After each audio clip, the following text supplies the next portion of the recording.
Over the course of the High Holidays, we meet a cast of characters who can help frame our process of Teshuva, self-betterment, and returning to the best version of ourselves.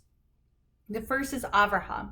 We read about him in the Torah that he is willing, as soon as God asks, to sacrifice his beloved son, Isaac.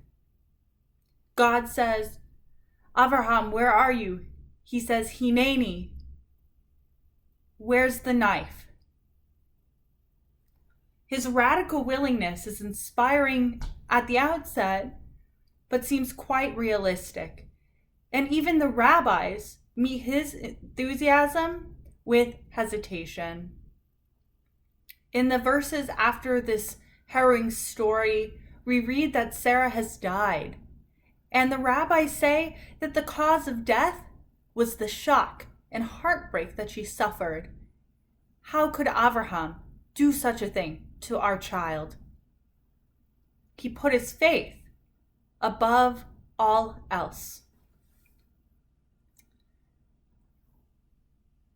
And also, during the High Holidays, we meet Jonah, a prophet no more meritorious than the sinners he serves. He is a model for a non-linear path to serve God. His ego, his resentments, his apathy all get in the way of fulfilling the mission that God assigns him. He runs, hides from his destiny, gets swallowed by a fish. That finally leads him to turn the page. He repents. He goes and fulfills the mission seemingly, but at the end of the book, he's right back where he started. Jonah reflects the complexity of our spiritual paths, the ups and downs, the hiding, the backtracking, the fact that we can't always meet the mark. I think the ideal model for Teshuva lies somewhere in the middle of Avraham with his complete faith and willingness, and Jonah with his inability to keep straight what his values are.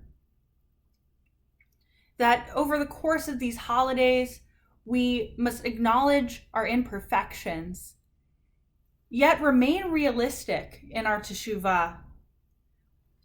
We have the chance to reflect on our journey, discern what our calling might be, especially in light of such a difficult year that we've had. We have the opportunity to adjust our trajectory and stay ready to always be engaged in the process of self-betterment and Teshuva. Shana Tova.